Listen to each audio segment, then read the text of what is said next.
بسم اللہ الرحمن الرحیم. السلام علیکم. Dear student, this is our 7th online lecture of Civics Grade 10.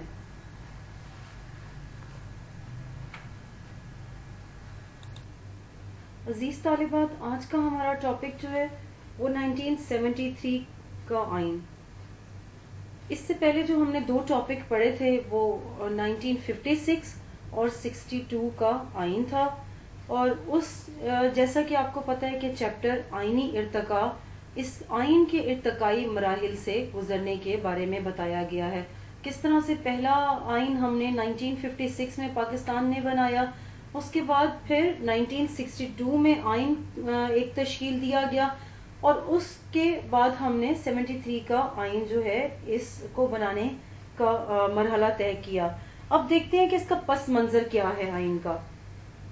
1970 میں جب قومی اسمبلی کو ملک کے لیے نیا آئین مرتب کرنے کا کہا گیا تو قومی اسمبلی نے اس مقصد کے لیے 17 اپریل کو ایک آئین ساز کمیٹی تشکیل دی.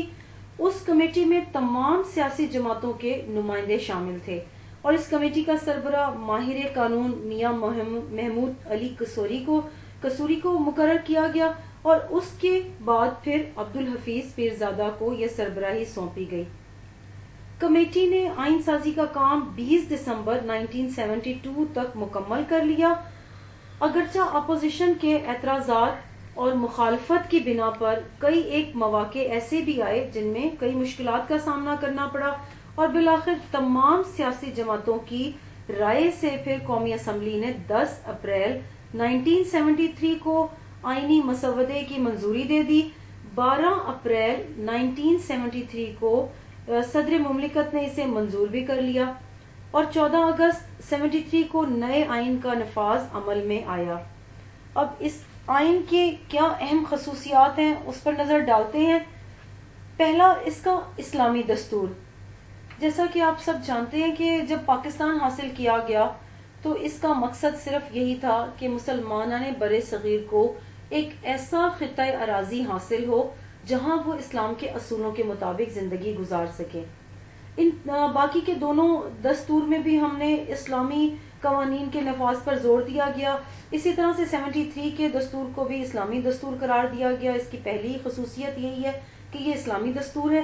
اس آئین کو اس لحاظ سے اسلامی دستور قرار دیا جاتا ہے کہ اس میں ملک کا سرکاری مذہب اسلام قرار دیا گیا، اور پھر یہ بات بھی واضح کر دی کہ تمام قوانین قرآن اور سنت کی روشنی کے مطابق بنائے جائیں گے.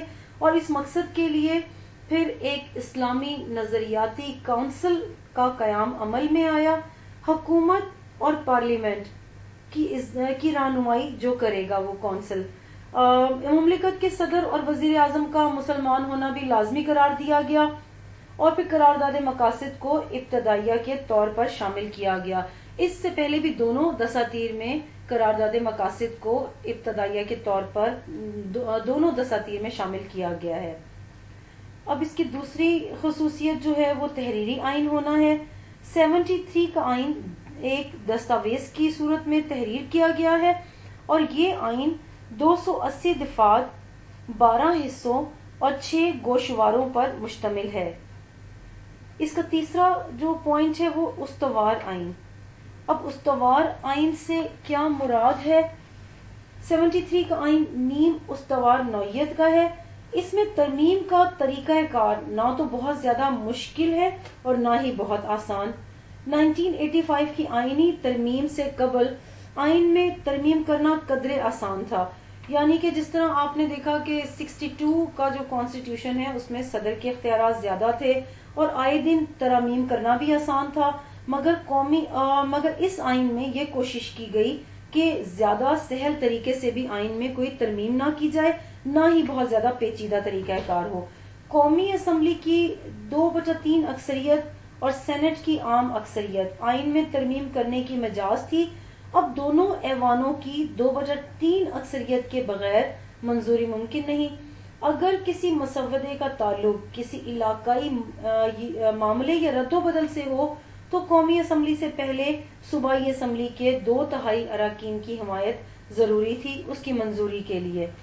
اسی طرح سے اب اس آئین میں پھر یہ بھی بتایا گیا کہ نیا جو آئین ہے وہ نیا دستور وہ استوار ہوگا تاکہ آئے دن حکومت نہ اسے بدلتی رہے، اس میں تبدیلی نہ کرتی رہے، اور ساتھ ہی اس بات کا بھی بتایا گیا کہ دستوری اصول بالکل جامد بھی نہ ہو، یعنی کہ اس کو تبدیل کرنا بھی ناممکن نہ ہو۔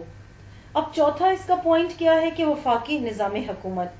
آئین کی روح سے پاکستان ایک وفاق ہے جو 4 صوبوں یعنی پنجاب، سندھ، شمال مغربی سرحدی صوبہ بلوچستان اور وفاقی دارالحکومت اور وفاق کے زیر اہتمام قبائلی علاقوں پر مشتمل ہے۔ اب 2 ایوانی مقننہ سے کیا مراد ہے کہ ایوان 2 ایوانوں پر پارلیمنٹ جو ہے وہ 2 ایوانوں پر مشتمل ہے، ایوان بالا جسے سینٹ کہا جاتا ہے اور ایوان زیری قومی اسمبلی کہلاتا ہے۔ پارلیمانی طرز حکومت آئین کے تحت 73 کے آئین کے تحت طرز حکومت پارلیمانی ہوگا۔ اسی طرح سے اس کا 7واں جو نقطہ اس میں بیان کیا گیا ہے کہ صوبوں کو کتنی خود مختاری دی جائے گی، یعنی صوبائی خود مختاری۔ اس آئین کے تحت صوبائی خود مختاری بیان کی گئی کہ صوبوں کو بھی اختیارات حاصل ہوں گے کہ وہ اپنے دائرہ کار میں رہتے ہوئے اپنے تمام جو احکامات ہیں ان کو انجام دے سکیں۔ 8واں پوائنٹ اس کا آزاد عدلیہ ہے۔ آئین میں عدلیہ کی آزادی کی ضمانت دی گئی۔ کسی بھی جگہ پر اگر ہم امن و امان قائم کرنا چاہتے ہیں یا ملک کو ترقی کی راہ پہ گامزن دیکھنا چاہتے ہیں تو اس کے لیے نہایت ضروری ہے کہ عدلیہ آزاد ہو۔ 73 کے آئین میں بھی آزاد عدلیہ کی ضمانت دی گئی اور ججوں کا تقرر صدر مملکت کے ہاتھ میں تھا اور ان کی برطرفی بھی سپریم جوڈیشل کونسل کی سفارشات پر صدر ہی کرتا۔ اب ججوں کو معقول معاوضہ اور ملازمت کا تحفظ بھی حاصل ہے اور عدلیہ کو انتظامیہ سے الگ کر دیا گیا اور ججز اپنے فرائض بغیر کسی دباؤ یا خوف کے آزاد ہو کر سر انجام دیتے تھے۔ اس کے بعد جو پوائنٹ ہمارے سامنے ہے وہ بنیادی حقوق ہے۔ ان آئین میں پاکستان کے شہریوں کو بنیادی حقوق کی ضمانت دی گئی۔ کسی بھی جگہ پر رہتے ہوئے انسان کو بنیادی طور پر اپنے تحفظات کے بارے میں بہت زیادہ سینسٹیو دیکھا گیا ہے۔ اگر اس کو رہائش بنیادی حقوق فراہم ہوں جس میں خوراک ہے، رہائش ہے اور زندگی کی ضمانت ہے، تحفظ ہے، یہ چند چیزیں اگر حاصل ہیں تو وہ نہایت سکون اور اطمینان سے اپنی زندگی بسر کرتا ہے۔ اب آئین میں بھی پاکستان کے شہریوں کو بنیادی حقوق کے تحفظ کے بارے میں کہا گیا اور شہریوں کو تمام بنیادی حقوق حاصل ہوں گے۔ پارلیمنٹ اور صوبائی اسمبلیوں کو بنیادی حقوق کے منافی کوئی قانون بنانے کی اجازت نہیں ہوگی۔ اسی طرح سے پھر عدلیہ ایسے قانون کو مسترد کر دے گی یا کالعدم قرار دینے کی مجاز ہوگی جو حکومت کو اس بات کا پابند کر دیں کہ وہ لوگوں کو مذہبی، نسلی، لسانی اور نسبی کسی بھی اعتبار سے امتیازات کے بغیر یکساں مواقع فراہم کرے تاکہ لوگ اپنی صلاحیتوں کو بروئے کار لاتے ہوئے ترقی کی راہ پر گامزن ہو سکیں۔ اب جو ہے وہ سرکاری زبانیں، 10واں اس کا پوائنٹ جو ہے وہ اہم پوائنٹ سرکاری زبانوں کا ہے۔ اس سے پہلے دونوں آئین میں آپ نے غور کیا کہ پاکستان کا ایک حصہ اس سے جدا نہیں ہوا تھا، مشرقی پاکستان، جس کی وجہ سے پاکستان 2 حصوں میں ڈیوائیڈ، مشرقی اور مغربی حصوں میں تقسیم تھا اور اس وقت مشرقی حصے میں بنگالی زبان رائج تھی۔ اب جب پاکستان کا انفارچونیٹلی ایک حصہ اس سے الگ کر دیا گیا یا اس سے جدا ہو گیا تھا تو اب صرف جو مغربی حصہ تھا وہاں پر اردو زبان ہی رائج تھی۔ اب 73 کے آئین میں انہوں نے بتا دیا کہ اردو کو سرکاری زبان کا درجہ دیا جائے گا، تاہم اس وقت تک انگریزی زبان دفتری زبان کے طور پر استعمال کی جائے گی جب تک اس کی جگہ اردو زبان رائج کرنے کے پراپر انتظامات نہیں ہو جاتے، یعنی جب مکمل انتظامات ہو جائیں گے تو دفتری زبان بھی پھر اردو زبان ہو جائے گی۔ 11واں پوائنٹ جو ہے وہ براہ راست طریقہ انتخاب ہے۔ یہ ایک امپورٹنٹ شارٹ کویسچن بھی ہے، آپ نے اس کو سمجھنے کی کوشش کرنی ہے اور پڑھنا بھی ہے، یاد بھی کرنا ہے۔ موجودہ آئین کے تحت قومی اسمبلی اور صوبائی اسمبلیوں میں براہ راست انتخابات کا طریقہ اختیار کیا گیا، جبکہ صدر کا انتخاب بالواسطہ ہوگا۔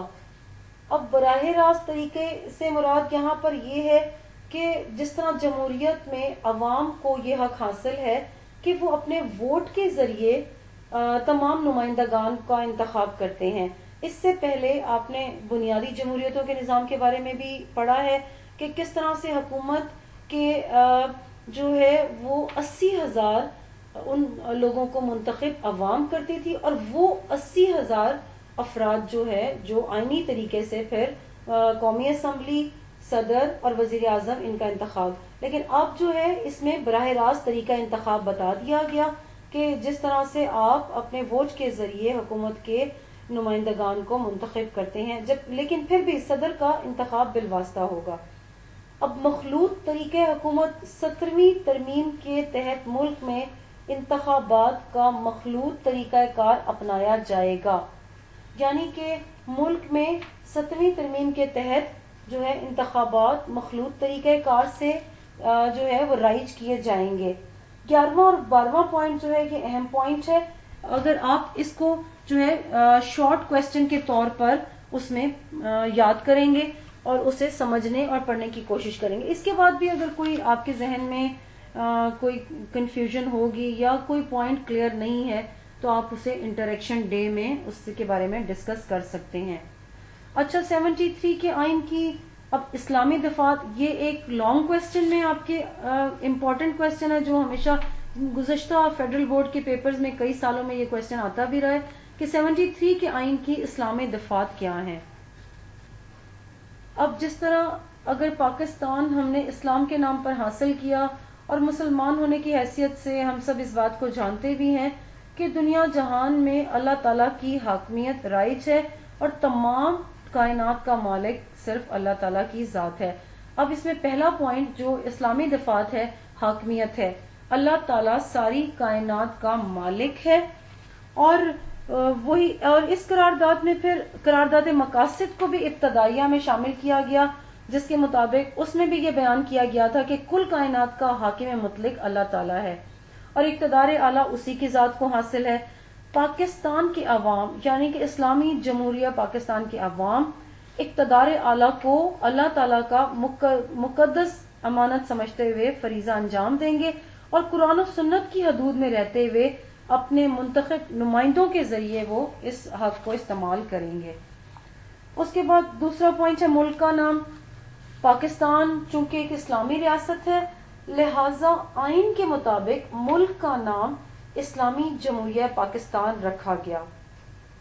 اس کا تیسرا اہم پوائنٹ صدر اور وزیر اعظم کا مسلمان ہونا ہے، یعنی کہ اس آئین کے تحت اس بات کو مانا گیا، تسلیم کیا گیا کہ صدر اور وزیر اعظم دونوں مسلمان ہوں گے، اور پھر ان پر یہ بھی پابندی عائد ہے کہ ان کا اس نظریے پہ پختہ ایمان ہو، یعنی کہ اللہ تعالیٰ کو وحدہ لا شریک جانتے ہوئے، اللہ تعالیٰ کی حاکمیت کو تسلیم کرتے ہوئے حضرت محمد صلی اللہ علیہ وآلہ وسلم کی ختم نبوت پر بھی ایمان مکمل ہونا چاہیے، اور اس پر ان کا پختہ ایمان ہو، جس کی بنیاد پر پاکستان کا اسی وجہ سے قیام عمل میں بھی آیا کہ مسلمان اسلامی اصولوں کے مطابق زندگی بسر کرنے کے لیے ایک خطہ اراضی چاہتے تھے۔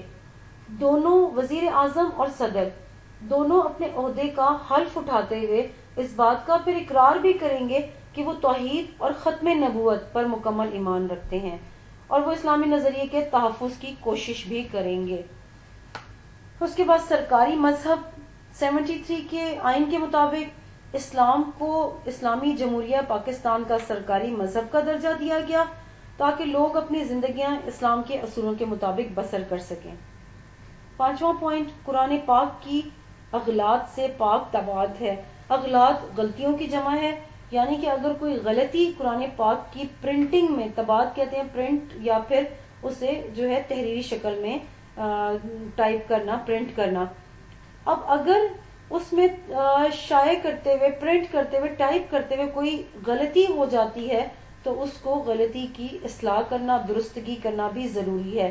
قرآن پاک اللہ تعالیٰ کی سب جانتے ہیں آخری کتاب ہے، مسلمان ہونے کی حیثیت سے ہمارا یہ عقیدہ ہے کہ قرآن پاک اللہ تعالیٰ کی آخری کتاب ہے اور جو مسلمانوں کے لیے مشعل راہ بھی ہے۔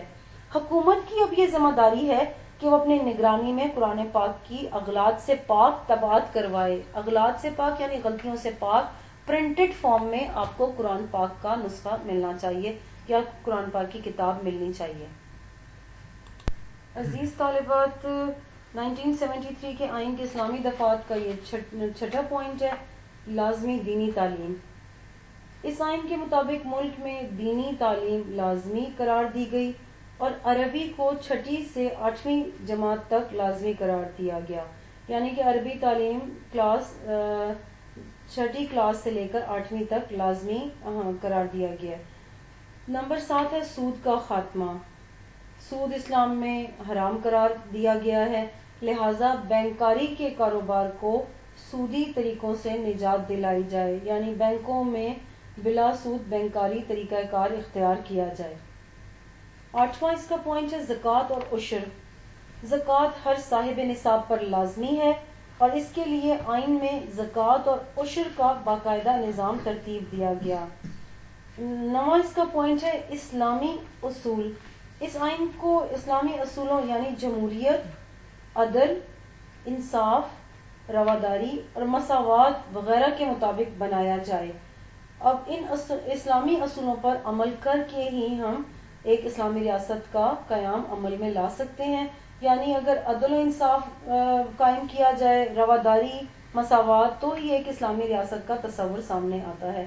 جیسا کہ 1400 سال پہلے جب مدینہ منورہ میں اسلامی ریاست کی بنیاد رکھی گئی تو وہاں ہم نے ایک نہایت اعلیٰ مثال جمہوریت کی، عدل کی، انصاف کی، رواداری کی اور مساوات کی دنیا کے سامنے ایک مثال سامنے آئی۔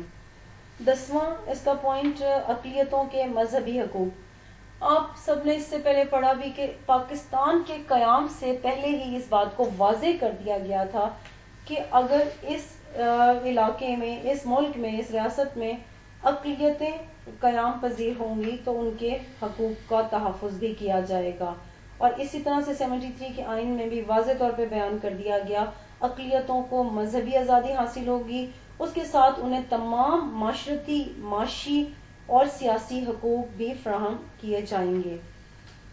11واں اس کا پوائنٹ ہے اسلامی نظریاتی کونسل۔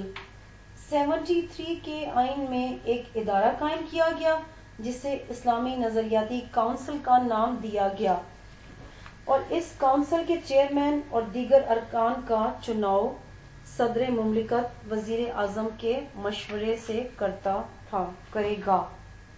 اچھا، اب اس اسلامی نظریاتی کونسل کا قیام عمل میں کیوں لایا گیا، کس طرح سے اس کے اراکین کی تعداد 8 سے 20 تک متعین کی گئی، اور جو اسلامی فقہ، معیشت اور سیاست کے ماہرین ہوں گے، یعنی انہیں ان امور پر جو ہے عبور حاصل ہوگا، اور وہ پھر وہ قوانین کو قرآن و سنت یعنی اسلامی تعلیمات کے مطابق بنانے میں صدر اور قانون ساز اداروں کی رہنمائی کریں گے، اور موجودہ قوانین کو اسلامی سانچے میں ڈھالنے کا کام بھی اسلامی نظریاتی کونسل کے سپرد ہی کیا گیا۔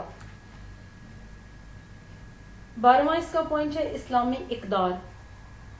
اس آئین کے مطابق اسلامی معاشرے کا قیام عمل میں لایا جائے گا اور معاشرتی برائیوں مثلا جوا، عصمت فروشی، منشیات کا استعمال، اسی طرح سے فحش لٹریچر کی اشاعت پر بھی پابندی لگائی جائے گی، یعنی اسلام نے ہمیں جن کاموں سے منع کیا ہے اس پر پابندی لگا دی جائے گی، اور یہ برائیاں پھر ایک اسلامی معاشرے کے لیے ناسور بھی بن جاتی ہیں۔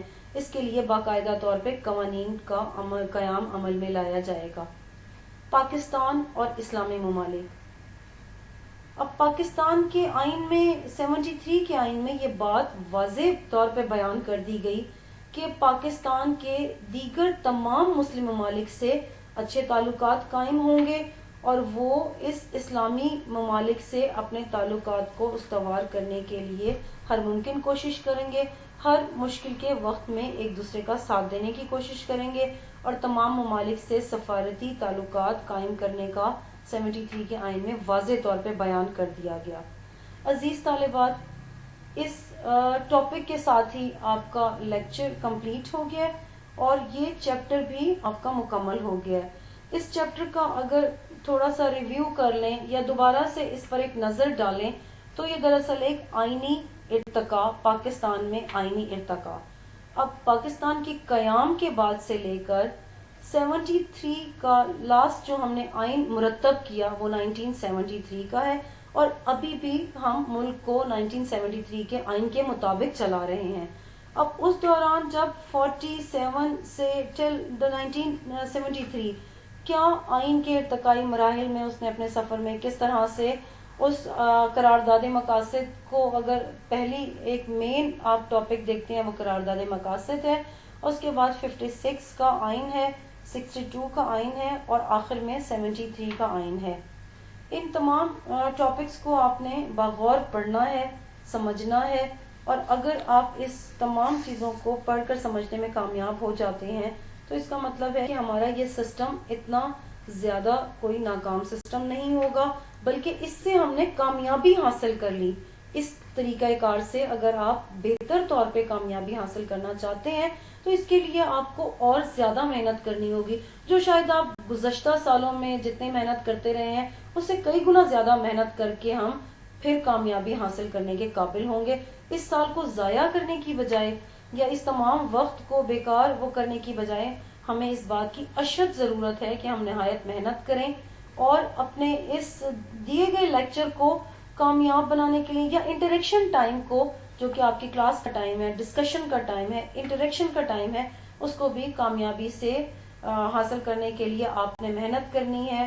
اور اس کو کامیاب بنانے کے لیے جو آپ کے ذہن میں کنفیوژن ہے، کوئی کوشچن ہے، کوئی پرابلم ہے، کوئی الجھن ہے، تو اس کو ڈسکس کریں. بہت محنت کریں، اپنا خیال رکھیں. اللہ حافظ.